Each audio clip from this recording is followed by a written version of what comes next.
You're listening where the world comes to talk.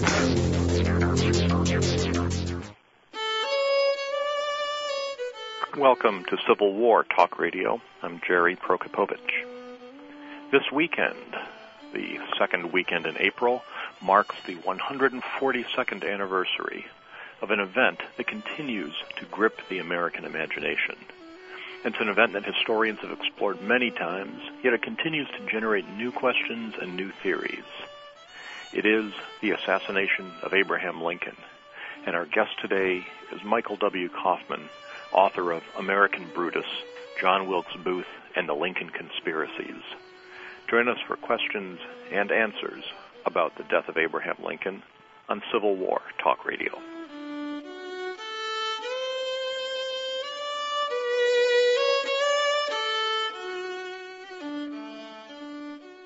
Have you let your website go stale? Wish you didn't have to wait for your web developer to return your call when you want to update content? You don't have to. Now you can easily and instantly manage your own website content using affordable Avalar technology. Avalar is a website development and hosting company that provides turnkey internet solutions for companies like yours that need to stay focused on core business. Avalar gives you the power to control your website and make updates and additions in real time without having to learn HTML or other complicated programming tools. Websites powered by Avalar feature capabilities that attract more customers and enhance relationships with existing customers. Avalar offers a multitude of leading-edge solutions, including lead generation and referral tracking, shopping carts and payment processing, membership management, and search engine optimization, to name a few. Take advantage of the full power of the Internet using Avalar technology at www.avalar.com. That's AVALAR.com. World Talk Radio, bringing the world to you.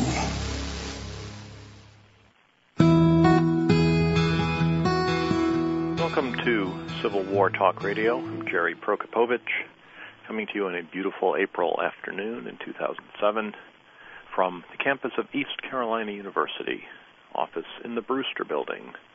But speaking, as always, not for East Carolina University or the North Carolina University system or anything but myself and the guest, as always. And also, as always, thanks to everyone who has donated, contributed to the show to help keep books flowing in through the office door. Those who can spare $50 for Civil War Talk Radio can receive a copy of All for the Regiment, the Army of the Ohio, 1861 to 1862, a book that I wrote a few years ago, which, while browsing online through a Civil War blog, I came across someone last week who said, after his incessant mentions of the book on the radio show, I finally went and got it.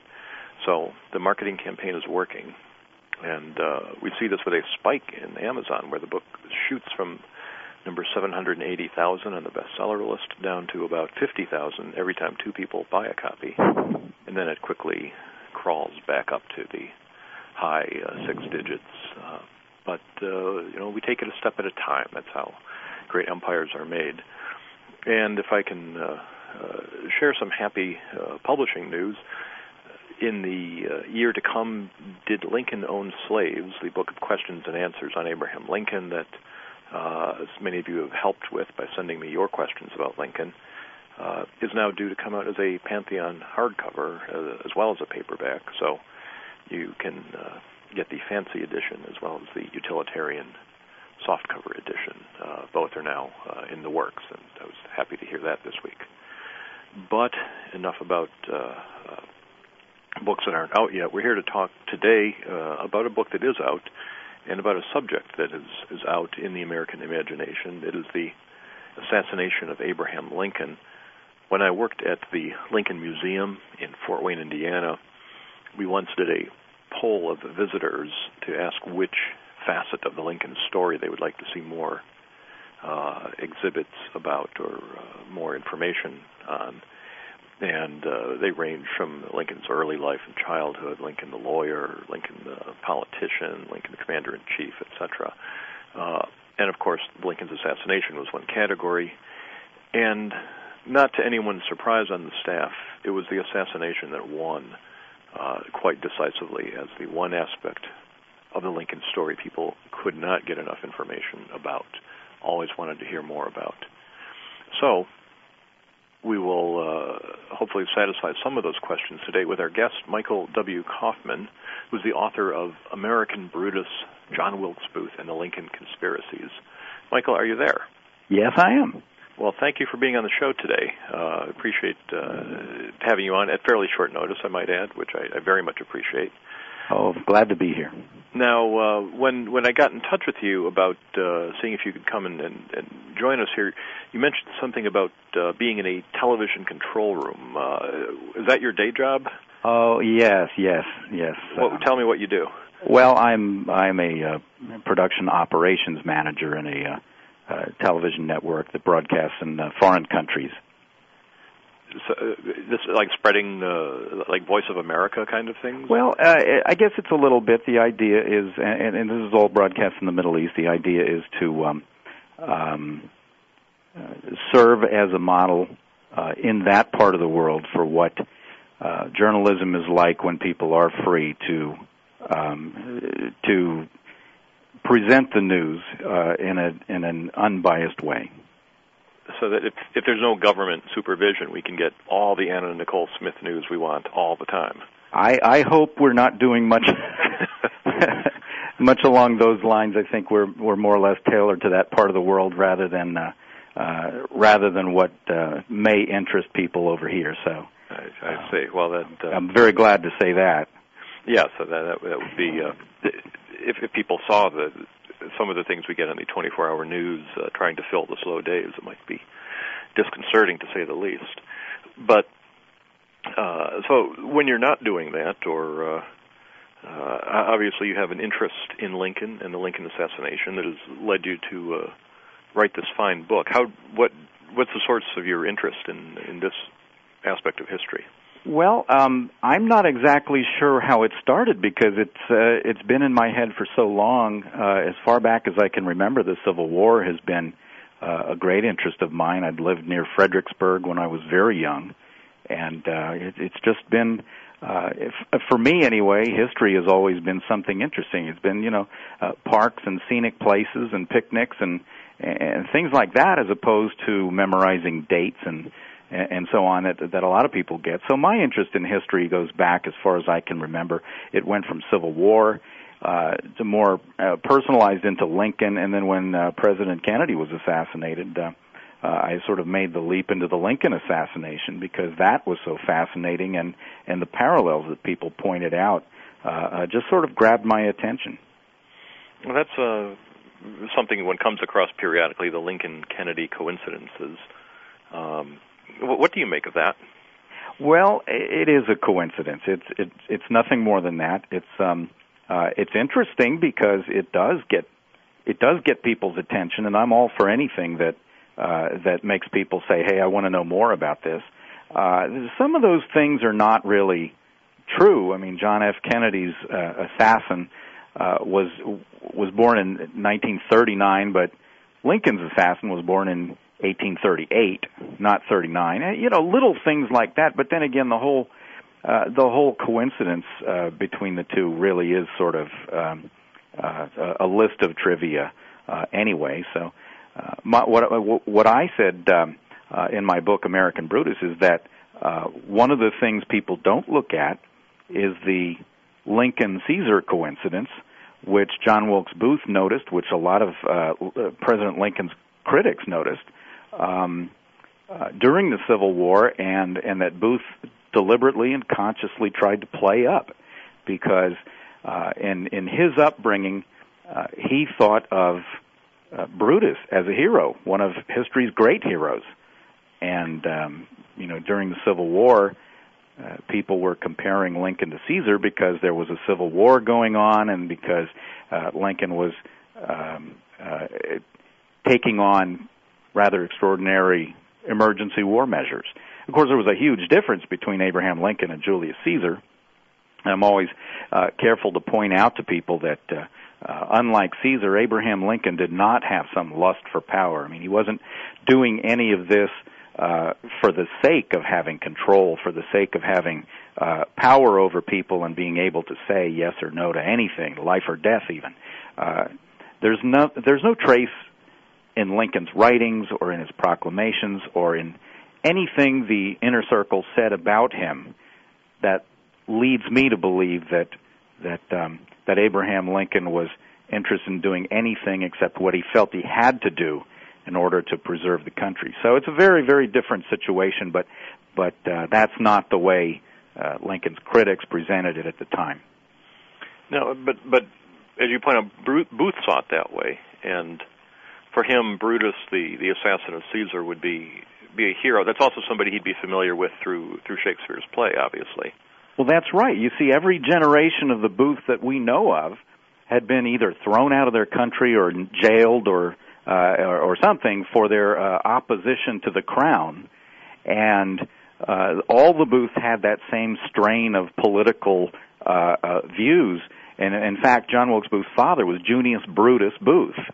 And, this is something they took very seriously, and then it struck a particularly strong chord with Booth during the Civil War when people started saying, hey, look at this Caesar business, because Booth had not only had the family traditions and been brought up with this classical education in which he always thought the way to deal with a tyrant is to kill him, but he also had the same political views reinforced by the plays he'd been performing in. He had this repertoire that included somewhere close to half of the plays in which he performed had as a happy ending, so to speak, the death of a king. Richard III was his favorite, and in all of these plays, the king is the bad guy. He's taking way too much power, and the hero of the story, at least to some degree, was the person who tried, maybe failed, but tried at least to strike out in the name of liberty and all of that. And what about the person Booth was named for? Well, he was named for John Wilkes, the Lord Mayor of London, the person who was probably the biggest thorn in the side of King George III during the period of the American Revolution.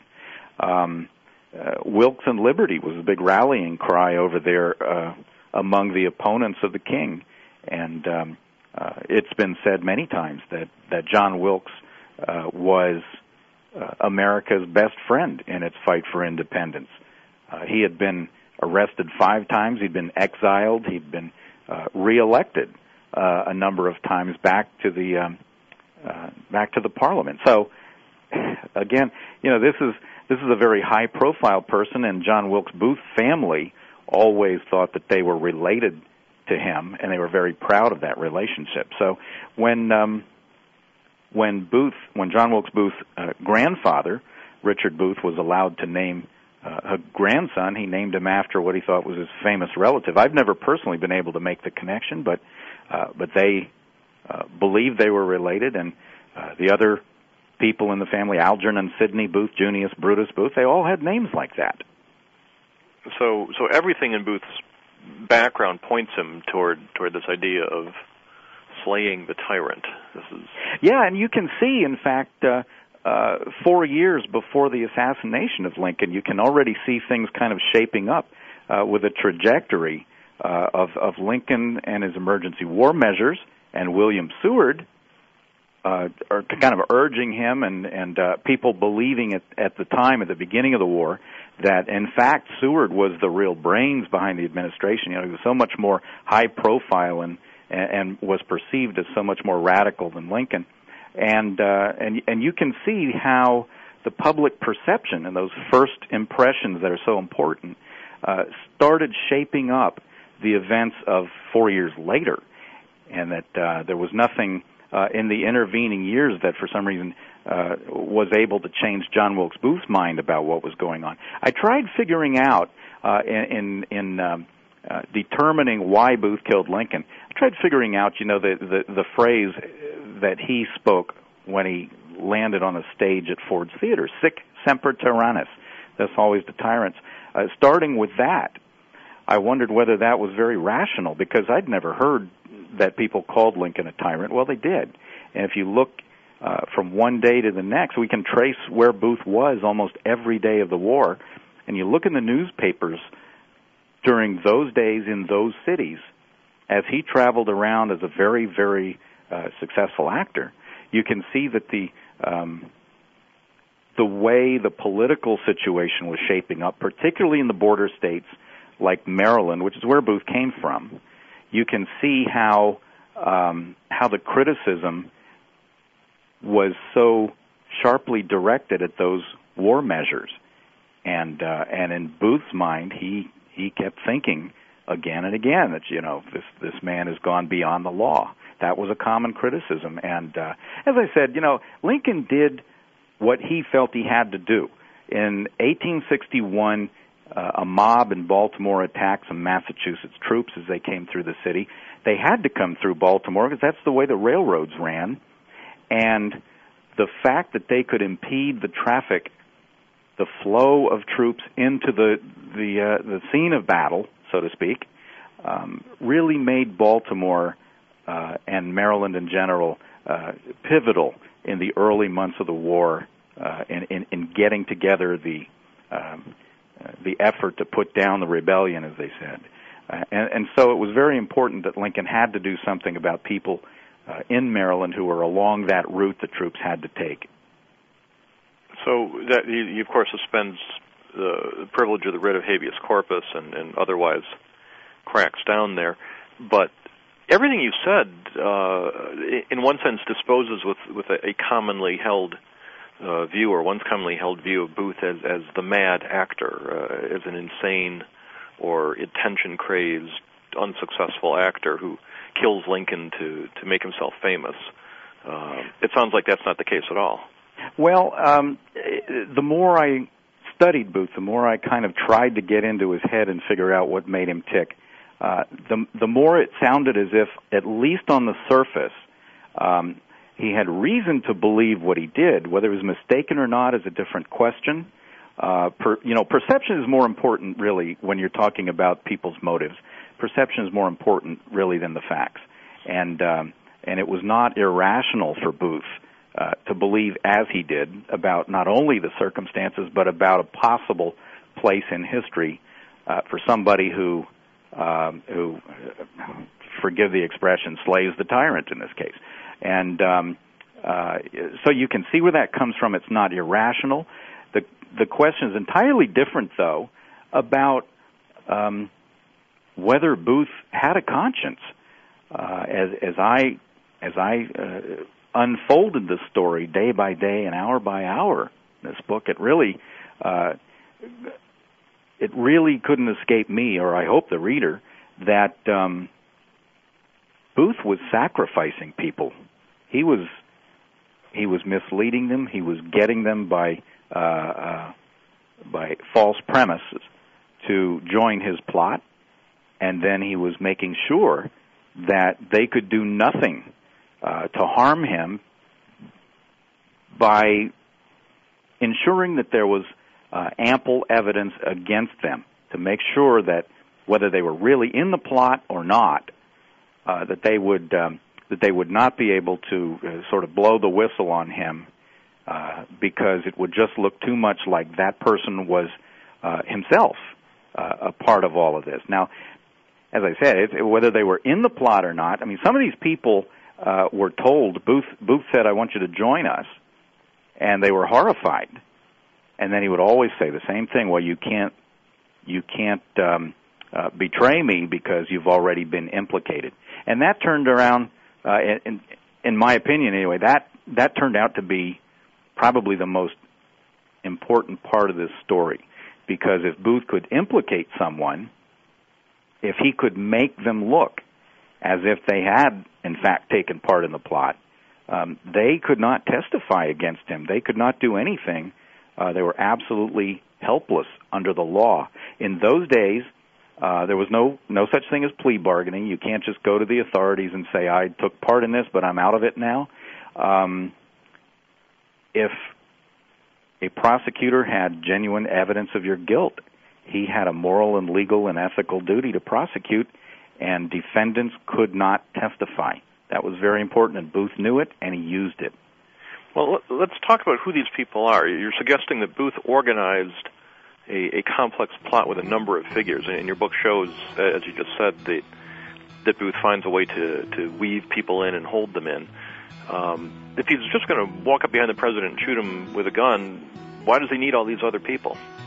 Well, two answers to that. One is... I'm going to interrupt myself because I hear the background music starting. It says we're going to take a break, and I wanted to give you a chance to give a good answer to this.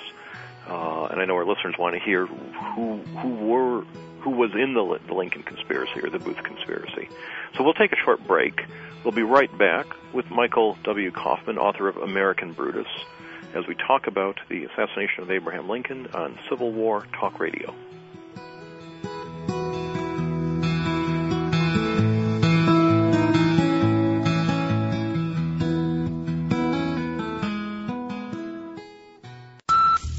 World Talk Radio.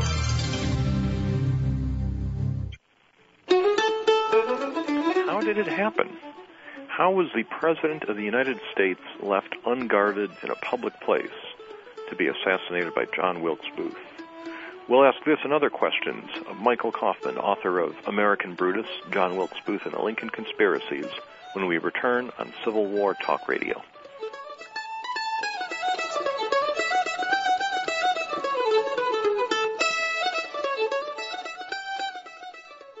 You got a small business? Well, then you know how tough it can be. Marketing, finding new customers, and especially just staying focused on the day-to-day details of running your business. Well, even though my business was doing okay, it wasn't where I knew it could be. I was getting a bit discouraged. Then I heard about this little book called Growing Your Business by Mark LeBlanc. Wow, I still can't figure out how such a small book could make such a big difference in my business. It only took about an hour to read, and the things I learned, well, all I can say is I'll be using Mark's ideas for a long time to come. Why? Because they work. I learned how to really focus on what I need to do to attract more customers and how to be more successful by creating a plan for generating more business. I guess that's why Mark named his website smallbusinesssuccess.com. Clever, huh? Small Business Success. That's it. If you want to be more successful with your business, and who doesn't, you should check out Mark LeBlanc's website at smallbusinesssuccess.com. You'll find Mark's books and lots of other resources for growing your business. smallbusinesssuccess.com. World Talk Radio, bringing the world to you. Welcome back to Civil War Talk Radio. I'm Jerry Prokopovich, talking today with Michael W. Kaufman, author of American Brutus, John Wilkes Booth, and the Lincoln Conspiracies. We talked a little bit in our first segment about Booth, his background, the idea of playing the role of Brutus in real life and killing the tyrant who had subverted the liberty of the Republic, at least in Booth's perception. And we were just discussing the question of how Booth was going about amassing a conspiracy, why he needed conspirators for that matter. So, Mike, what's going on here? Why does Booth need to get people to help him, and who does he get and how does he get them? Well, the subtitle of the book is John Wilkes Booth and the Lincoln Conspiracies, and that's plural because there are several different levels.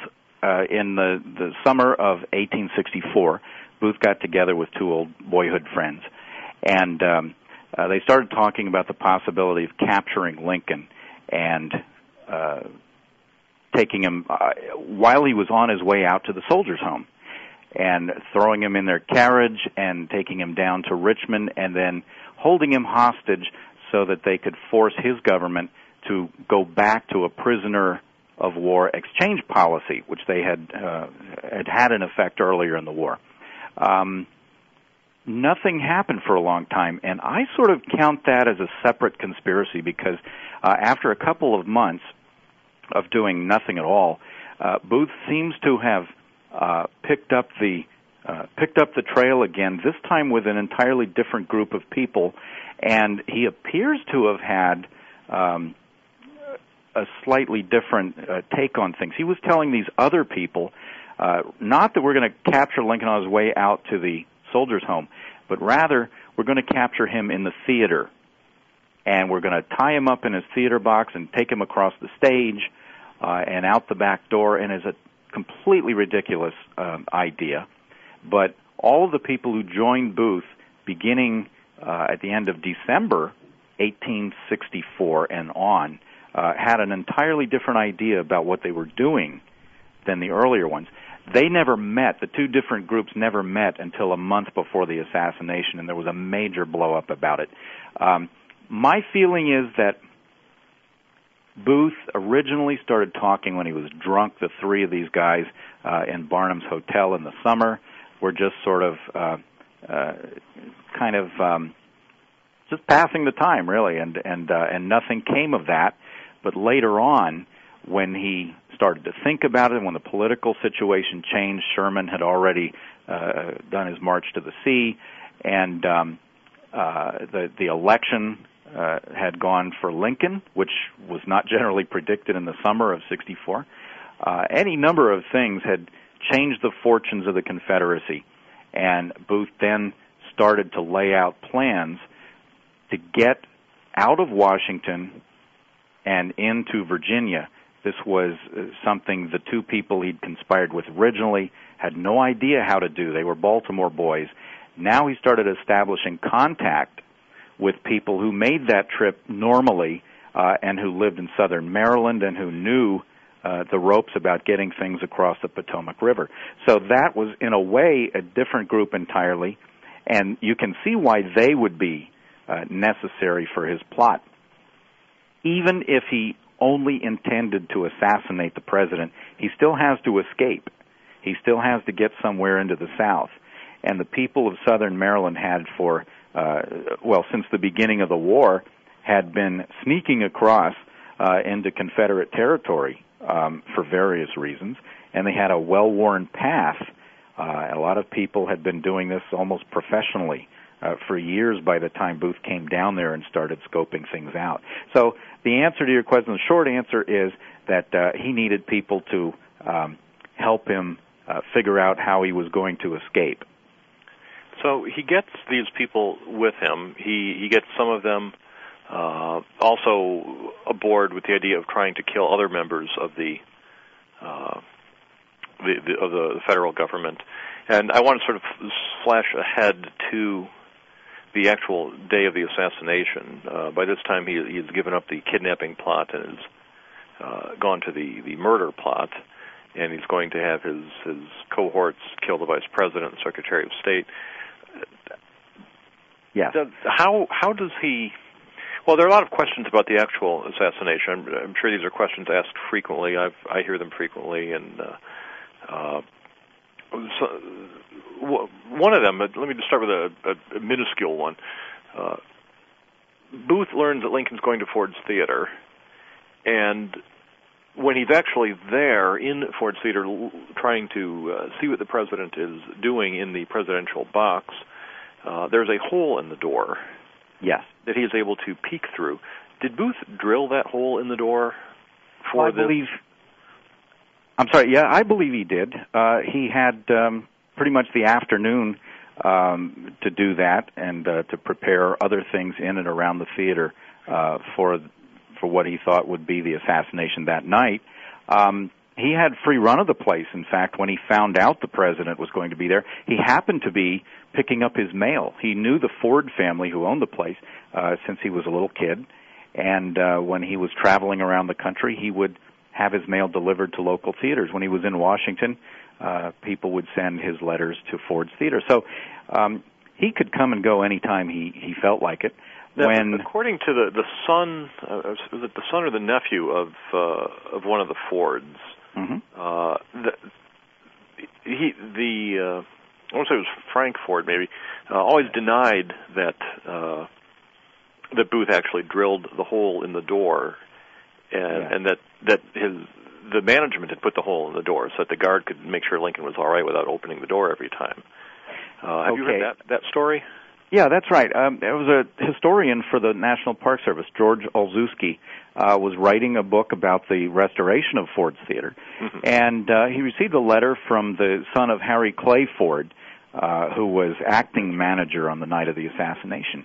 And he said, my father used to blow up every time he heard about that. He said, my father put that hole in there himself. Well, it's a great example of how choosing your sources can make a lot of difference in the way you write a story. This is a man who's writing 99 years after the fact, a person who wasn't there, wasn't even born yet, and he's telling something that's very different from what was told in 1865. Harry Ford was asked a couple of times about the hole in the door, and he said, "I'd never noticed it before." He said, "After the assassination, I was asked repeatedly, and I said every time, I said, I only noticed it just before the performance that night. I didn't know where it came from. I was kind of busy at the time, didn't do anything about it. It just sort of passed by, barely noticed." And this is what's on record in 1865. Ford testified, incidentally, that Lincoln had been to the theater plenty of times, at least 12 we know of, and he had never been guarded. In fact, it was such a vastly different world in those days that the whole idea of bodyguards doesn't really come up in any of the literature, in any of the testimony, in any private letters or anything else. Now, today, if you or I heard that somebody had, say, walked into the Oval Office and slapped the president, we'd all say, first and foremost, well, how did he get past the Secret Service?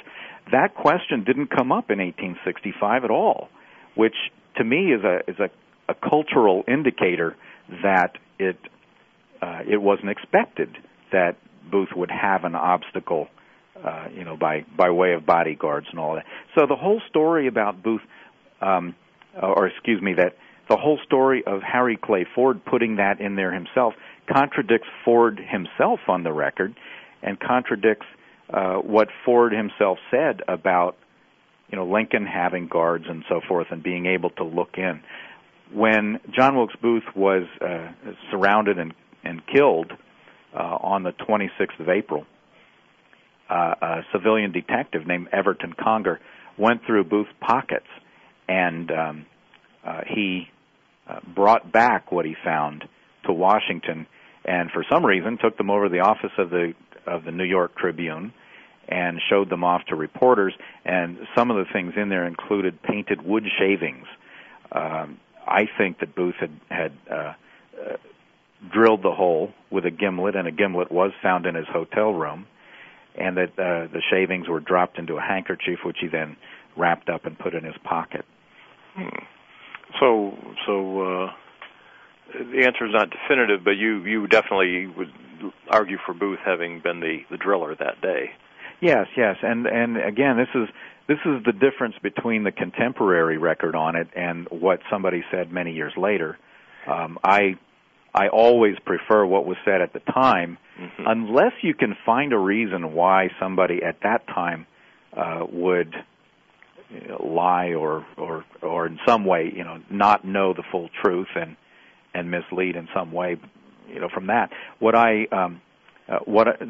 makes me believe Harry Ford himself is that he didn't seem in any way defensive about it. He just he was merely asked, when did you first notice the hole in the door, and that's when he told us. So he didn't say at the time, I put it in there myself for perfectly reasonable purposes. He said, I just noticed it before the play. So, and we do know that Booth, at least, had certainly thought about how he was going to go about this, because when he enters the theater and the Lincolns are sitting in the state box watching the play, he does go past a presidential servant who is sitting at the door to the corridor leading to the state box, but there's no resistance offered there. He just says, "I'm the famous John Wilkes Booth." Really, nobody would have stopped Booth from going in. He was a little surprised, I suppose, to see somebody sitting there, and he pulled out either an envelope or a card. Nobody was really paying much attention at the time, and startlingly, nobody really asked on the record that man, Charles Forbes. Nobody really went into the detail and then left a record of it, but what happened was he seems to have come up, held out something to identify himself, and just like anybody else would have done, he said, "I'll go on in." And if a major movie star were meeting the president, That's right. He'd probably get reasonable access. Now, once Booth does that, he goes into the corridor. He then manages to close the door behind him and block it, so that pursuit eventually won't be able to get there. That's right. There's a piece of wood that he has put in there ahead of time. He's planned this out so meticulously, in fact, that when he jumped onto the stage, his hat fell off. And somebody picked it up and took it to police headquarters. It was booked in as evidence and all. There's no question his hat fell off. And yet, when he got out to the Navy Yard Bridge later, he was wearing a hat. And I think he had rehearsed the jump. I believe that he had thought it out so carefully that he knew that no matter what he did, he was going to lose his hat. And he couldn't be without a hat. Men wore hats back then. They just didn't go without them. So he had thought it through to that degree. So he had a spare hat ready. And a spare hat in his saddlebags, I guess. Now, he goes into the presidential box, he fires the gun, steps up on the railing, the lower edge of the opening, jumps down, as you just said, losing the hat in the process. And every traditional account that everybody reads says he breaks his leg in the process. But you don't think that's true? Well, I don't know why. I don't know why people get so worked up about it. I put the records in the National Archives into a computer database back in the 80s, and every little fact got its own separate row in the database. And when I tried to find out, if I put it all in chronological order, how far back, at what point did the authorities realize Booth had broken his leg when he landed on the stage? And I just took it for granted, like everybody else, I guess, that he limped across the stage. Well, nobody saw that. Nobody reported anything of the kind. In fact, everything that the eyewitnesses for the next 12 days were saying was that Booth went gliding in a theatrical way, very graceful, sort of, he's here now and he's here a second later. No indication that he was limping. He got out the back door to the theater into the alley where somebody had a horse waiting for him, and he put one foot in the stirrup and the other foot is up in the air, and the horse pulled out from under him. And now he's got all the weight of his body and the added pressure of trying to twist himself and throw his weight over the horse. You mount with the left side, so that was his left leg. That's the one that was supposed to be broken. He didn't seem to have any difficulty doing that. He got out to the Navy Yard Bridge, and the man out there said, well, I let him out. I didn't know about the assassination, and more importantly for my purpose, he didn't seem agitated. There didn't seem to be anything wrong. And yet, from the moment Booth showed up at Mary Surratt's Tavern, 12 miles down the road, his voice is cracked in pain. He said, my horse rolled over on me and I broke my leg. And he tells that story throughout his escape in Maryland. And he even tells it to people who know exactly who he is and what he's done.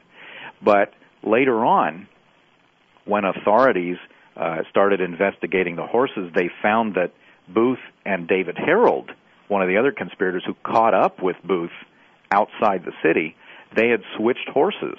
Harold was riding a very gentle horse, something called a single-footed pacer that did not bounce up and down. It was very easy to ride.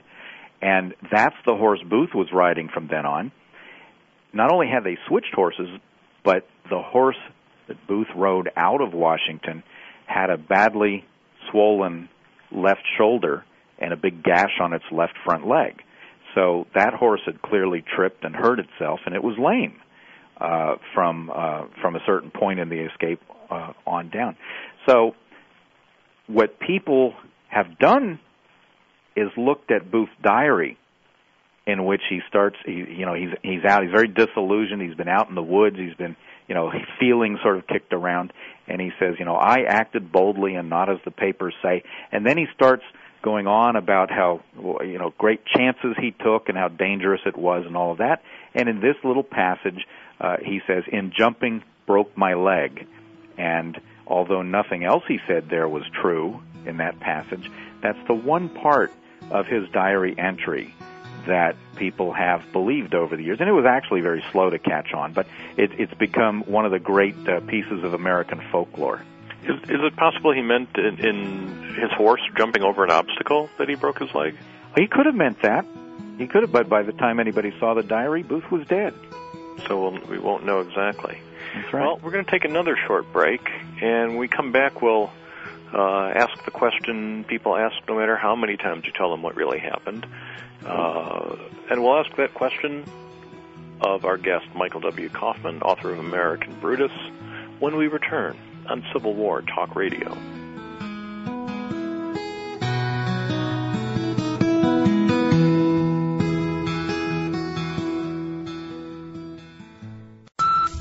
World Talk Radio.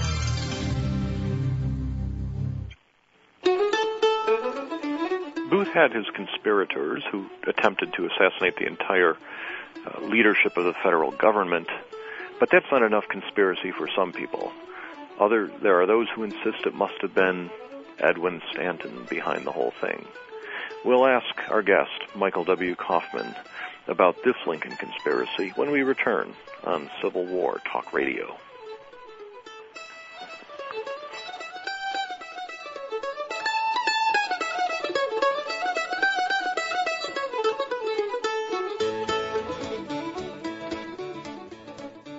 It's the one level playing field in business, the Internet. It's where an artisan working out of a small shop can look bigger than a multinational corporation.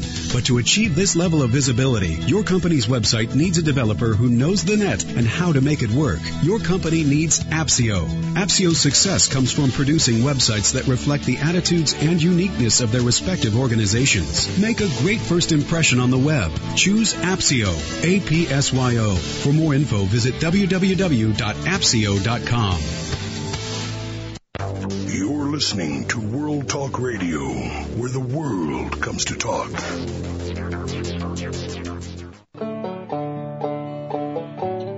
Welcome back to Civil War Talk Radio. Jerry Prokopovich talking today with Michael W. Kaufman, author of American Brutus, John Wilkes Booth and the Lincoln Conspiracies. We talked about Booth's conspiracy to gather co-conspirators to assassinate the heads of the federal government in April 1865, and a little bit about Booth's own actions, including his escape afterwards. There are so many questions about the Lincoln assassination that come up all the time. They go to incredible levels of detail. Sometime I've read articles that debate, was it Peanut John Burroughs or Cough Drop Joe Ratto who actually held Booth's horse outside Ford's Theater that night? And Mike, I'm not going to ask you that question because, frankly, I don't care. But questions people do ask all the time that you and I know the answer to, yet the question won't die, is the one about the big conspiracy. The government was behind it all. Edwin Stanton, Secretary of War, secretly plotted to have Lincoln killed. Let me ask you first, where does that story come from to begin with? Well, the story actually began with Otto Eisenschimel, who he was a chemist, and he wrote a book that was published in 1937. It was called Why Was Lincoln Murdered? And the title is actually very apt for the book because it's not an answer, it's a question. And throughout the book, Eisenschimel asks a lot of leading questions. The problem I have with his approach is that there's a premise behind each question, and the premise is always faulty. When he says, why, for example, were all the bridges out of Washington blocked off that night except for the one Booth took?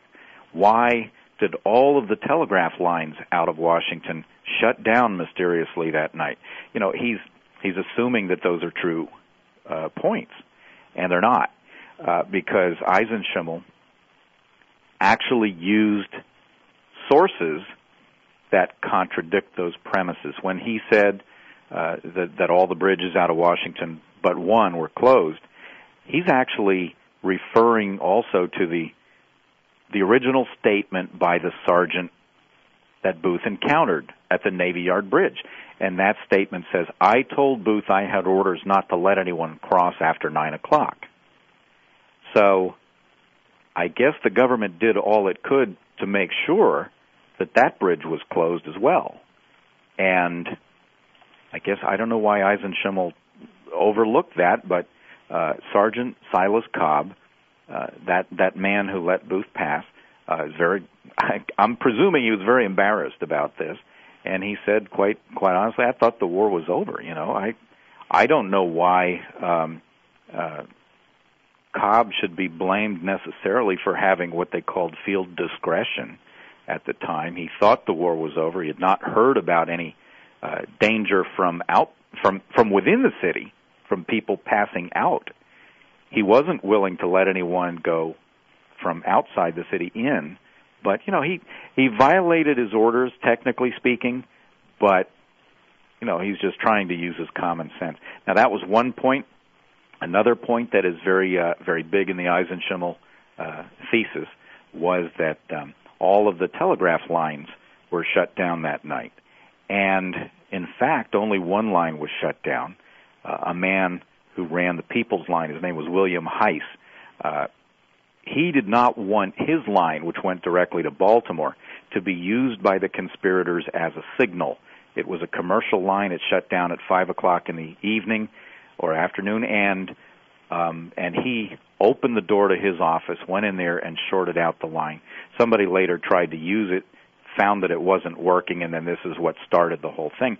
Eisenschimmel himself used the dispatches that Edwin Stanton, the Secretary of War, sent out to New York that night, and every one of those things was published in the papers, the New York papers, on April 15th, and right at the top, all along the right column of the front page, it said, by telegraph, 11:30, by telegraph, 11:45, by telegraph. I mean, you know, of course, the telegraph lines out of Washington must have been working, or the news wouldn't have gotten out. So Eisenschimmel is using these bits and fragments of evidence to create a story where none exists. But even though historians have disproved the thesis and written a number of books over the years, from George Bryan to William Hanchett to others, that show that of course there's nothing to this, the story just won't die. Well, that's right. People love a mystery. And I was actually a little self-conscious about trying to appear that I had all the answers, because you know, readers don't really like that. They want to have something left to chew on, something to talk about, and it's those open questions that really grab people and pull them into this story.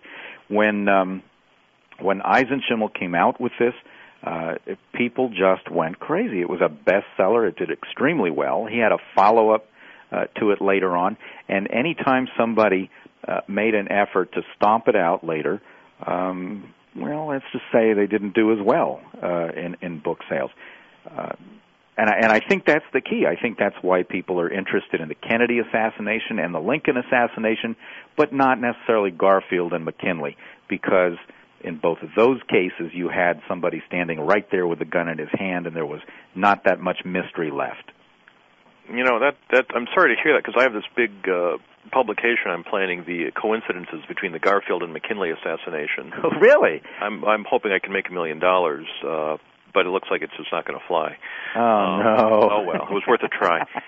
Let me run by some quick questions. They don't have quick answers, but these are questions. Not with me, especially. Yeah. Well, I'll challenge you. Give me the short version. Okay. This will be like McLaughlin Group for listeners who remember that show. If it's, I assume it's gone now.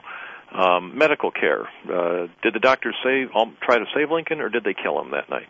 Oh, they did their best, and nobody at the time second-guessed. Nobody up until recent years second-guessed what the doctors did. They had very good feedback from the vital signs when they kind of picked at the scab. They did get results. The blood flow started and the pressure was eased off the president's brain. That's what they looked for at the time, and that's that's what doctors, by and large, say today would have been the right thing. Abraham Lincoln survived 9 hours with a severe trauma to the brain, and that's a miracle even by modern standards. So modern science couldn't have done anything more to save him. Well, I'm not a doctor, but I get the impression that there's no way any person could survive something like that, except for the occasional fluke. Next question, Dr. Mudd, guilty? No, I don't think so. And the reason is that if you look at all of the evidence in Mudd's case as it developed, you go day by day and so on. You really find that what Booth is doing is strongly indicative of a distrust of Mudd. From the day they met, they were trying to stiff-arm each other, hold each other off at some distance, and that the evidence against Mudd is not evidence of what Mudd did, but evidence of what Booth did to him. And if you and that's the dividing line with me. It's a little different from Mary Surratt, but when you look at the evidence in Mudd's case, try to figure out exactly what is real evidence and what is subsequently kind of made up. There's a lot of that out there. There's a lot of people saying things about the Dr. Mudd case that are assumptions, and they're not really true. For example, we always hear that he said he had never met Booth before. That's not true. He wasn't even asked about it. We hear that he knew that this was Booth and didn't report it to authorities. And I say if you look minute by minute at his circumstances, he didn't put things together in his mind until the afternoon when Booth was at his house. Nobody in his right mind who knows the president's killer is at his house is going to get up and casually go into town, do some shopping, do a little of this, and talk about the price of lumber with his neighbors, leaving his wife and 4 little kids alone with a fugitive. Nobody's going to do that. And Dr. Mudd's defense, because he was unable, like all defendants at the time, because he was unable to tell his side of the story, his defense kept getting shot down when they tried to present it. There is a large body of records in the archives relating, in the State Department, believe it or not, relating to what Mudd's story would have been. These are all things under oath. These are all things that the Mudd family and friends tried petitioning for Dr. Mudd's pardon. This is where they told their side of the story, and this has never been in print anywhere. And I think it's a shame because at the very least you can present both sides of the story, and if you don't believe one side, at least explain why. Well, I mean, we do know that Booth shows up at Mudd's house in the middle of the night or early in the morning, 4 a.m. Right. Mudd treats his injured leg and allows him and David Harold to spend the rest of the night. And then, as you say, the next day, Mudd goes to town. Mm-hmm. And I will confess a certain amount of incredulity that he doesn't know that that's John Wilkes Booth, who, as you point out, he has met before. Yes. And who was very famous. But it's also a worthwhile point that one ought to look at both sides. There are other historians, Ed Steers, for example, who would certainly argue Booth that Mudd was guilty. But I'm going to keep moving with the questions. Ages or angels? What did Stanton say? I don't think he said either one. At the moment of Lincoln's death, what right. happened? If you trace back the story, it seems to have originated, it seems to have appeared in print the first time in 1890. And because people were, on the day of Lincoln's death, on that morning, people were writing down so carefully, so meticulously, every little detail about what happened, his pulse rate and everything else. And this was completely left out of all the accounts and didn't show up again it didn't show up at all for 25 years. I tend to think that it was something that came up later and it sounded nice and poetic and sure, why not? It's a great story. But it would be ages, certainly. It was a very strange misquote to say angels, and gosh, I mean, I don't. Doesn't it appear? It's carved on the Lincoln tomb, which that's right. But that was completed before 25 years. No, it wasn't. It was 1901, and when Nicolay and Hay completed their huge 10-volume set on Abraham Lincoln's life. I believe it was in there in 1890, and I don't recall seeing it anywhere else. And I've looked; I don't recall seeing it anywhere before that. But the fact to me that it didn't show up right then and there. I even found and used a lot in my book. I even found the notebook of one of the doctors, Dr. Charles Taft, who wrote down everything he could think of as soon as he could get home after Lincoln's death. And he didn't mention it. None of the newspapers, nobody else did, and it just doesn't show up. So that they put it on Lincoln's tomb, I think there's absolutely nothing wrong with that. It's a beautiful sentiment. I just don't think it came from Edwin Stanton. That's all. Well, we'll have to close on that note. There are so many other fascinating questions involved here, which we don't have time to go over today. But listeners, if you are only going to read one book on the Lincoln assassination, American Brutus, John Wilkes Booth, and the Lincoln Conspiracies by Michael W. Kaufman is the one book you ought to read. It's the place to start. William Hanchett's Lincoln Murder Conspiracies is a wonderful book on the historiography that follows. But this will give you all the questions and many of the answers as to what happened on that night and in the days afterwards, and in the life of Booth beforehand. And it's an extraordinary book, really a fascinating page-turner that everybody I know will enjoy. Well, Mike, thank you very much for being on the show. Well, thank you for having me. It's been a great honor. And listeners, thank you for listening to Civil War Talk Radio.